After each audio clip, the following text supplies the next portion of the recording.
मिर्चपुर के बारे में आंदोलन किया गया कि मिर्चपुर के लड़कों को छोड़ो। पर्टिकुलर कम्युनिटी के क्रिमिनल्स को बचाने के लिए ही खड़ी होती है खाप पंचायत। जींद की सड़कों पे जुलूस निकाला और ये कहा कि सामाजिक बहिष्कार के मुकदमे वापस लो, रजत कलसन और उसके साथियों के खिलाफ मुकदमे। दलाल जो लोग हैं जो कभी जाट आरक्षण आंदोलन का नेतृत्व करते दिखते हैं, कभी किसान आंदोलन का नेतृत्व करते दिखते हैं, ऐसे दलालों से जरूर सावधान रहना चाहिए। क्या इनको भारत की न्यायिक व्यवस्था पे विश्वास नहीं है कि भेड़िए के दांत कहीं छुपा लेता है और कहीं वो भेड़िया दिखाता, शिकार मिलता दिखा देता, नहीं कहीं छुपा लेता। दलित समाज के खिलाफ रेजुलेशन पास करेगी गैर कानूनी, महिलाओं के खिलाफ कैसे करोगी? मैं कहता हूँ ऐसी खापों को ठोकर में रखना चाहिए। समाज का युवक, दलित समाज के जो लोग हैं पढ़ लिख गए हैं, जागरूक हो गए हैं और इनकी गुंडागर्दी जितनी होनी थी हो चुकी, अब नहीं होगी इनकी गुंडागर्दी। दोस्तों, जनमंच पे आपका स्वागत है। आज हमारे विशेष मेहमान एडवोकेट रजत कलसन है। एडवोकेट वो योद्धा है जो गरीबों के लिए, ऐसी कम्युनिटी के उन लोगों के लिए जो पीड़ित होते हैं, इसी के साथ में जो भी पीड़ित है उनके लिए कहीं ना कहीं आवाज बनते हैं। और भारत में खासकर और पूरे खासकर हरियाणा में एट्रोसिटी घटनाएं दलितों के साथ होती रहती है, अल्पसंख्यकों के साथ होती रहती है। और जो एट्रोसिटी घटना जब होती है तो उसमें मुख्य आप देखोगे दुलीना का कांड आप देखोगे, अरसोला का देखोगे, गोहाना में बस्ती फूंक दी गई थी, और मिर्चपुर का 2008 में जो इतना बड़ा कांड हुआ था जिसमें बस्ती फूंक दी गई थी एक विशेष समुदाय के उनके गुंडों के द्वारा। और बस्ती फूकने के बाद में उसमें एक लड़की जो अपंग थी और उसका पिताजी जो अंधा था वो जल गए थे।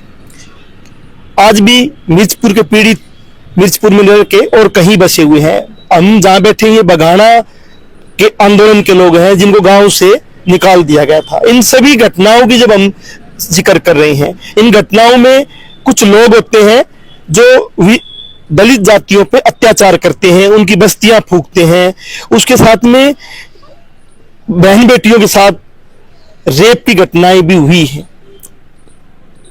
इन घटना करने वाले कुछ लोग हैं, उन घटनाओं के बाद उन गुंडों को बचाने के लिए जो आंदोलन करते हैं वो उससे बड़े गुंडे हैं। और वो गुंडे कभी कहीं खाप पंचायत करते हैं, कभी खाप पंचायत करते हैं। अभी बुडाना में भी एक पंचायत हुई है, उसमें भी वो लोग देखे गए हैं कि मिर्चपुर में जब बस्ती फूकी गई, जलाई गई, और बस्ती जलाने के बाद जब जलाने वालों के पक्ष में जिन्होंने आंदोलन किया, और वो किसान आंदोलन में भी रहे हैं, किसान आंदोलन में बड़े चेहरे रहे हैं। और किसान आंदोलन में भी उनका पूरा ही ये रहा कि विशेष जाति से अलग जातियों के जो किसान हैं, यादव, गुज्जर, कुम्हार, सैनी, उनके लोग न आ जाए, क्योंकि वो आ जाएंगे तो इनका दबदबा खत्म हो जाएगा और सरकार से जो दलाली करते हैं वो दलाली खत्म हो जाएगी। मैं साफ कह रहा हूं, ये दलाल जो लोग हैं जो कभी जाट आरक्षण आंदोलन का नेतृत्व करते दिखते हैं, कभी किसान आंदोलन का नेतृत्व करते दिखते हैं, ऐसे दलालों से जरूर सावधान रहना चाहिए। और ये प्रचार करते हैं कि जो पीड़ितों की लड़ाई लड़ते हैं उसके खिलाफ भी पंचायतें करते हैं। तो एडवोकेट रजत आज हमारे साथ है, तो उनसे हम विशेष तौर पे बात करना चाहेंगे कि लगातार मजदूरों की, किसानों की, पीड़ितों की आवाज जनमंच बनता रहा है, और इसलिए आज हमने इनको एक बार आमंत्रित किया है कि एक बार फिर इनके ऊपर लांछन लगाए जा रहे, इनको फंसाने की कोशिश की जा रही। तो सर, आपका स्वागत है। Thank you very much Uday ji. Sir, मैंने लगभग सभी घटनाएं मैंने मेंशन की है, इससे अलग भी घटनाएं होगी। डाबड़ा रेप कांड इतना बड़ा मामला था, कांड करने वालों को बचाने के लिए जो कांड करते हैं, पंचायतें करते हैं, वो अलग अलग रूप बदल के आते, कभी किसान नेता बन के आ जाएंगे, कभी खाप पंचायत के नेता बन के आ जाएंगे। कैसे देखते? देखिए, आपने सबसे पहले मिर्चपुर का जिक्र किया। मिर्चपुर में जब पुलिस ने आरोपियों को गिरफ्तार किया, गिरफ्तार करके केस दिल्ली ट्रांसफर हुआ और आरोपियों को तिहाड़ जेल भेजा गया, तो जो किसान की बात करने वाले हैं, मजदूर की बात करने वाले हैं, इन लोगों को चाहिए था कि जो पीड़ित पक्ष है, जिनकी बस्ती जलाई गई थी, जिनके लोग मारे गए थे जला के, उनके पक्ष में धरना करना चाहिए था, प्रदर्शन करना चाहिए था। लेकिन हुआ बिल्कुल इसका उलट।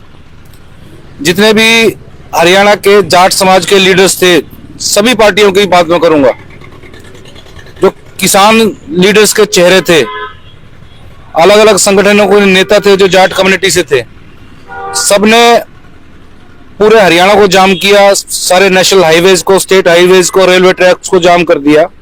पीड़ितों के पक्ष में या जलाने वालों के पक्ष में? मैं क्लियर कर देता हूं। आरोपियों के पक्ष में पूरे हरियाणा को जाम कर दिया और उनकी मांग ये थी कि मिर्चपुर कांड करने वाले जो 100 से ऊपर आरोपी हैं उनको रिहा किया जाए। और उस टाइम भी उनकी ये मांग थी कि भाईचारा बिगाड़ने के आरोप में रजत कलसन के खिलाफ राजद्रोह का मुकदमा दर्ज किया जाए।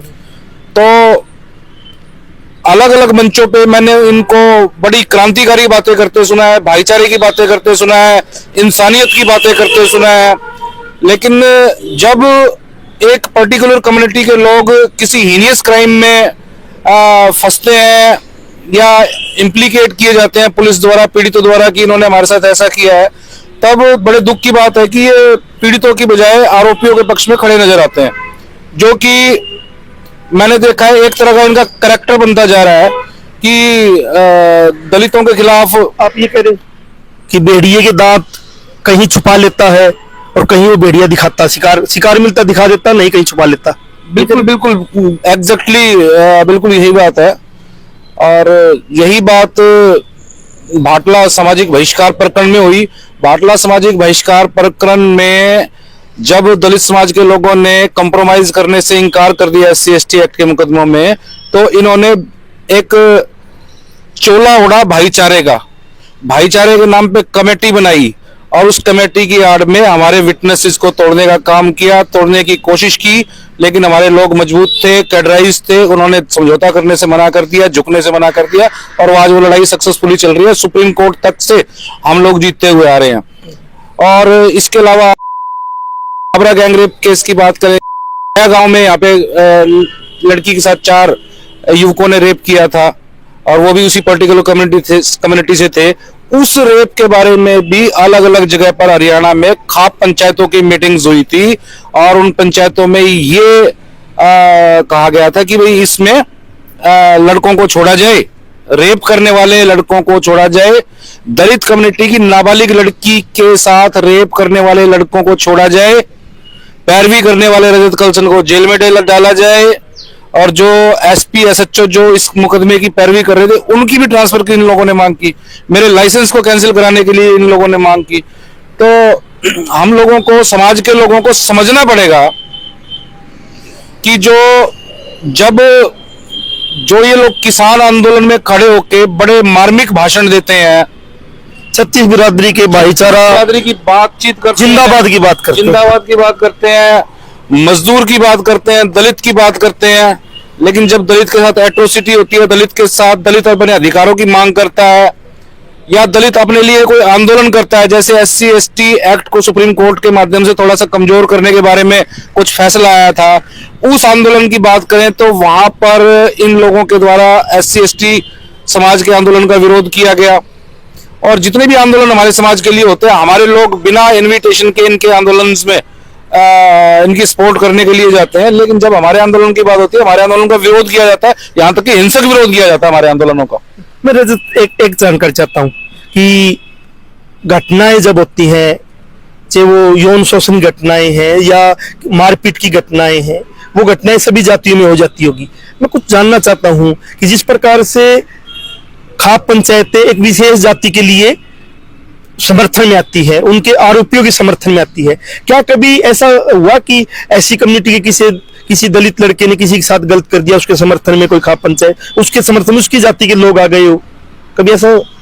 नहीं, बिल्कुल भी नहीं। दलित युवक या दलित समाज का कोई व्यक्ति किसी क्राइम में फंसता है, चाहे वो झूठा भी फंसा हो, तो मैंने तो आज तक अपनी लाइफ के जो 20 मेरे कॉन्शियस ईयर्स हैं कैरियर के, मैंने कभी नहीं देखा कि ये दलित समाज के, चाहे वो सही मामला हो, चाहे गलत मामला हो, चाहे जायज मामला हो, चाहे नाजायज मामला हो, चाहे लीगल मामला हो, चाहे इलीगल मामला हो, कभी भी किसी भी कीमत पर दलित समाज के हक में खड़ी नहीं हो, महिलाओं के हक में खड़ी नहीं हो। ये हमेशा मैंने तो यही देखा है कि ये पर्टिकुलर कम्युनिटी के क्रिमिनल्स को बचाने के लिए ही खड़ी होती है खाप पंचायत। तो वो ऑनर किलिंग की घटनाएं हुई है, ऑनर किलिंग की घटनाएं, तो दूसरी घटनाएं हुई है। हांसी के पास गांव में स्कूल की 9 साल की बच्ची के साथ वहां के एक पर्टिकुलर कम्युनिटी के चपरासी ने गंदी हरकत की, रेप किया, और खाप पंचायतों ने पीड़ित परिवार को कहा कि अदालतों में जाने से कोई फायदा नहीं है, हम खाप पंचायत में हम फैसला करेंगे और उसको 10 जूते मारेंगे और 1100 रुपए जुर्माना लगाएंगे, और वो भविष्य में कभी ऐसा नहीं करेगा। मतलब उन लोगों का ये दबाव था पीड़ित परिवार के ऊपर कि तुम अदालत में मत जाओ, थाने में मत जाओ, और हम पंचायत में फैसला कर देंगे, इसका मुंह काला करेंगे, जूता करेंगे। कहा तो अदालत से उसको 20 साल की सजा होगी, और कहा पंचायत में केवल 10 जूते मार के। मतलब ये कितने स्मार्ट हो गए हैं अपने लोगों को बचाने के लिए, ये देखने वाली बात है। मैं एक घटना बता रहा हूं कि जब किसान आंदोलन चला हुआ था तो वहां एक बंगाल की लड़की आंदोलन में आई, उसके साथ बलात्कार की घटना हुई, बाद में उसकी मौत हो गई। और उसमें जब शंभू कास्ट के शंभू किसान नेता जब उनमें नाम आया, उनके पकड़ने की बात आई, तो वहां एक खाप पंचायत होती है अलग अलग खापों की, और उसको क्लीन चिट दे देती है और उसका कहती है कि चलो आपको यहां से ना अपना तंबू हटा लो, बस आपको बरी किया जाता है। इस प्रकार से बातचीत की जाती है। बाद में वो कानूनी कार्रवाई हुई, हम जैसे लोग लड़े तो वो जेल में भी रह के आया, अभी जमानत पे है, और उसके पक्ष में आज भी ये लोग पोस्ट लिखते हैं। तो ये क्या है? ये एक तरह की पैरेलल जुडिशियल और एडमिनिस्ट्रेटिव पावर्स को यूज करना चाहते हैं। ये चाहते हैं कि हमारे से बड़ी कोई अदालत नहीं है, और जहां पर इनका खुद की कम्युनिटी का बंदा, इनकी खुद की कम्युनिटी का बंदा किसी गंभीर आरोप में फंस गया तो तुरंत प्रभाव से क्लीन चिट देने का काम करते हैं, और भारी भारी संख्या में पब्लिक बुला के पंचायतें करके रेजुलेशन पास करते हैं ताकि पुलिस के ऊपर प्रेशर बनाया जा सके, सरकार के ऊपर प्रेशर बनाया जा सके। और यही उस आंदोलन में हुआ, और बड़े दुख के साथ कहना पड़ता है कि जो 1 साल किसान आंदोलन चला था, उस आंदोलन में एक दलित समाज के व्यक्ति का जो है उसको मार के बैरिकेड्स पे टांग दिया, और इन्होंने इसको जस्टिफाई कैसे किया, बोला आंदोलनकारियों ने नहीं किया, वो तो निहंगों ने किया था। अरे तुम उसको तुमने 700 लोग तुम्हारे ड्यूरिंग एजिटेशन, तुम्हारे लोग वहां पे दिवंगत हुए थे, हर एक के लिए तुमने मुआवजा मांगा सरकार से, हर एक के लिए तुमने कार्रवाई की मांग की, लेकिन क्या तुमने उस व्यक्ति के लिए कार्रवाई की मांग की कि उन लोगों के खिलाफ कार्रवाई होनी चाहिए जिन्होंने उसको मार के टांगा था? वो तुम्हारे आंदोलन में सहयोग करने आया था, क्या उसका कसूर केवल इतना था कि वो दलित कम्युनिटी से बिलोंग करता था? नहीं, ठीक है रजत, वो कमियां रही है, मांग करनी चाहिए थी। लेकिन मैं एक सवाल आखिरी, कि जो किसान आंदोलन चला उसमें बहुत अच्छे संगठन भी थे, अच्छी मांग भी थी, अच्छे लोग भी लड़ रहे होंगे, ये तो एक है ही ना? नहीं, वो सारी बातें ठीक है किसान आंदोलन वाली लेकिन अब जिस परिप्रेक्ष्य में हम लोग बात कर रहे हैं, हर आंदोलन में जो मैंने इनके आंदोलन देखे हैं, मिर्चपुर के बारे में आंदोलन किया गया कि मिर्चपुर के लड़कों को छोड़ो, और उसमें किसान नेताओं के नाम थे, अलग अलग सभी जाट कम्युनिटी से थे, वो चाहते थे हमारे लड़कों को छोड़ो। छात्र में इन लोगों ने छात्र के लोगों के खिलाफ मुकदमा दर्ज हुआ, पर्टिकुलर कम्युनिटी के लोगों के खिलाफ सामाजिक बहिष्कार वाले मसले, उन लोगों ने हमारे लड़कों का सामाजिक बहिष्कार किया, FIR दर्ज हुई, तो इन्होंने हजारों की संख्या में जींद की सड़कों पे जुलूस निकाला और ये कहा कि सामाजिक बहिष्कार के मुकदमे वापस लो, रजत कलसन और उसके साथियों के खिलाफ मुकदमे दर्ज करो। क्यों, मतलब ऐसा क्यों कर रहे थे वो? मतलब क्या इनको भारत की न्यायिक व्यवस्था पे विश्वास नहीं है? भाई कोई FIR दर्ज हुई है, कोर्ट में उसका ट्रायल चलेगा, सच्चाई होगी, झूठ होगा, वो कोर्ट अपने आप निकालेगी। तो क्या ये मतलब ये चाहते हैं कि अदालत में मुकदमा ना चले, ये जो अपनी खाप पंचायत में रेजुलेशन पास कर दे, उसी को कोर्ट भी मान ले, उसी को सरकार भी मान ले, उसी को जांच एजेंसी भी मान ले? तो ऐसा तो चलेगा नहीं ना। अब वो रजवाड़ों के दिन तो चले गए, खापों के दिन चले गए। ये अपनी पंचायतों खापों में कहते रहे बेशक कि हमारी खाप, ये हमारी 12 गांव की, हमारी 9 गांव की, हमारी 42 गांव की, हमारी सर्व खाप।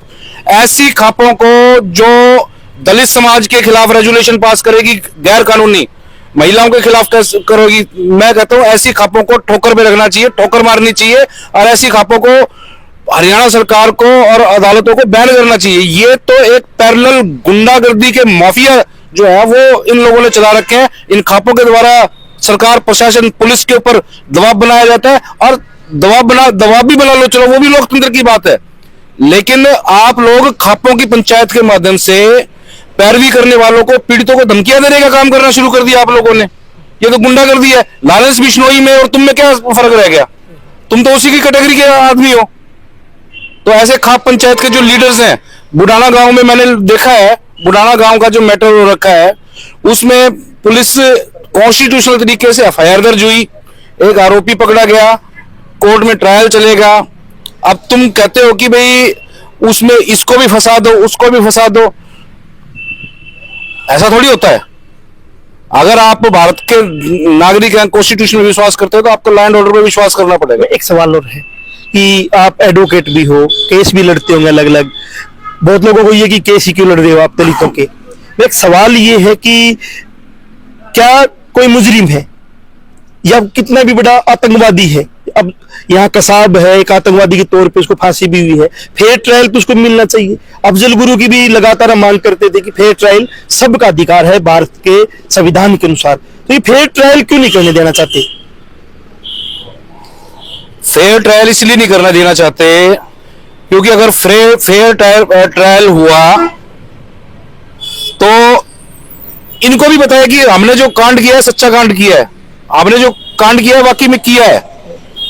मिर्चपुर कांड के बारे में इन्होंने तमाम तरह की अफवाह फैलाई कि माता के मंदिर में आग लग गई थी, वो आग बस्ती में पहुंच गई जिसकी वजह से बस्ती जल गई। ठीक है। और भी इन्होंने तमाम तरह के तरीके इन्होंने ये भी अफवाह फैलाई कि वाल्मीकि समाज के लोगों ने मुआवजा लेने के लिए अपने घरों में खुद आग लगा दी। ये बड़ी अफवाह थी, बड़ी अफवाह। आज तो ये भी कहते हैं, माना कांड में भी इन्होंने ये बात कही कि मुआवजा लेने के लिए इन्होंने खुद आग लगा दी। लेकिन अदालतों में ट्रायल चले, संविधान के तहत स्थापित जजों ने उसमें दोनों पक्षों की गवाहियां सुनी, दलीलें सुनी, और जो दलितों के जो मामले थे उसमें उनको सच्चा पाया, आरोपियों को सजाएं हुई। ठीक है। क्यों नहीं करने देना चाहते? पूरा भारत संविधान पे चल रहा है, तो इसका मतलब तो ये है कि संविधान को नकार रहे हैं। तो संविधान को नकार रहे हैं। इनकी खाप पंचायतों के जो ऑरल जो इनके रूल एंड रेगुलेशंस हैं, ये कहते हैं उनके आधार पे चलें। ठीक है। जो जिस तरह से भारतीय जनता पार्टी की सरकार कहती है कि भाई पार्लियामेंट में खड़ा होकर वो कहते हैं कि भाई हम संविधान को मानने वाले हैं, लेकिन अंदर ही अंदर वो चाहते हैं कि मनुस्मृति से सरकार चले। ये भी बड़े बड़े आंदोलनों में कहते हैं कि हमको भारत के संविधान पर विश्वास है, अंदर ही अंदर ये भी चाहते हैं कि हमारे खाप पंचायतों के जो है ना तुगल की फरमान है उनके हिसाब से प्रदेश चले। ऐसा नहीं होगा। अब दलित समाज का युवक, दलित समाज के जो लोग हैं पढ़ लिख गए हैं, जागरूक हो गए हैं, और इनकी गुंडागर्दी जितनी होनी थी हो चुकी, अब नहीं होगी इनकी गुंडागर्दी। गुंडागर्दी नहीं होगी, ये रजत का साफ मानना है। और ये हमारा भी मानना है कि जब हम पिछले 50 केस हम बता रहे हैं, अलग अलग गाँव में जो एट्रोसिटी घटनाएं हुई, बस्तियां जला दी गई, लड़कियों के साथ रेप हुआ, और उसके बाद कैसे आरोपियों के पक्ष में ही खाप पंचायतें हुई, और उन्हीं खाप पंचायतों के प्रतिनिधि कहीं ना कहीं कभी किसान आंदोलन में दिखते हैं, कभी दूसरे आंदोलन में नेतृत्वकारी दिखते हैं, और वहां बात करते हैं संविधान की। लेकिन उसी दौर में फिर जब एट्रोसिटी घटना में पीड़ितों के पक्ष में कोई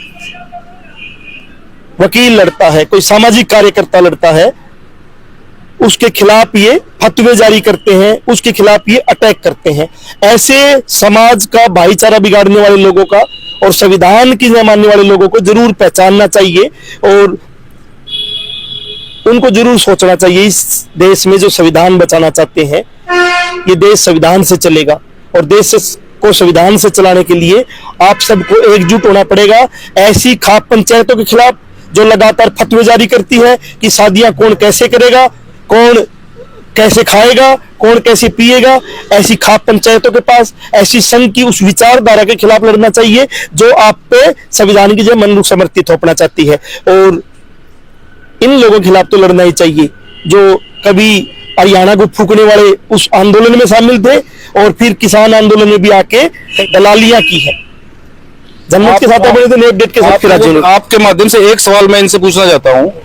ये पीड़ितों पे जो एट्रोसिटी दलित समाज की साथ हुई एट्रोसिटी की जो पीड़ित है, उनसे ये हमेशा सवाल करते हैं, उनके वकीलों से सवाल करते हैं कि इनकी ये पैरवी क्यों कर रहा है, चाहे वो कोई सोशल एक्टिविस्ट हो चाहे वकील हो। आप इनके खिलाफ दर्ज मुकदमों में एडवोकेट्स को देखिए, जो जिले के प्रदेश के सबसे ब्रांडेड एडवोकेट होते हैं, बहुत महंगे महंगे, एक एक केस की लाखों रुपए फीस ले रहे होते हैं। तो आप लोग उनकी सेवाएं क्यों लेते हो? आप भी वकील खड़ा करना बंद कर दो अपना। अगर आप कॉन्स्टिट्यूशन के तहत प्रोविजन से वकील अपना हायर कर रहे हो तो ये हक पीड़ितों को भी है, वो भी वकील करके और सोशल एक्टिविस्ट की मदद से अपने केस को अदालत तक पहुंचाने का काम करते रहेंगे। ये एक संवैधानिक व्यवस्था है और इस पे आपका जोर नहीं चलेगा। मैं भी एक सवाल छोड़ रहा हूं जनमंच की तरफ से, क्योंकि अलग अलग एट्रोसिटी घटनाओं में हम उनकी जांच पड़ताल में जनमंच शामिल रहा है और कि पूरे किसान आंदोलन को हमने टारगेट तरीके से कवर किया है। और किसान आंदोलन के जितने भी, चाहे वो अच्छे लीडर हैं जो आंदोलन लड़ रहे थे या एक पर्टिकुलर जाति के लोग जो यहाँ गड़बड़ेशन करने आए थे, वो नेता लोग सब हमें जानते अच्छे से, उनको भी सीधा हम सवाल कर रहे हैं कि किसी भी एट्रोसिटी घटना पे अगर वो आके खुले मन से हमसे चर्चा करना चाहे, हम चर्चा करने के लिए तैयार हैं। इसी के साथ में हाँ, उन लोगों से क्या बात करनी और आज जो संघ की विचारधारा पे काम करते हैं उनसे क्या बात करनी, बाकी जो भी आना चाहे जनमंच बातचीत के लिए तैयार है, वर्जन लेने की तैयार है। सवाल जनमंच के होंगे, जवाब में दम है, तरफ से भी आप आइए और जो दलितों को पीड़ितों को और पीड़ित आप करना चाहते हैं उसको आप जस्टिफाई करके दिखाइए। जनमंच के साथ आप बने तो नई अपडेट के साथ फिर हाजिर होंगे।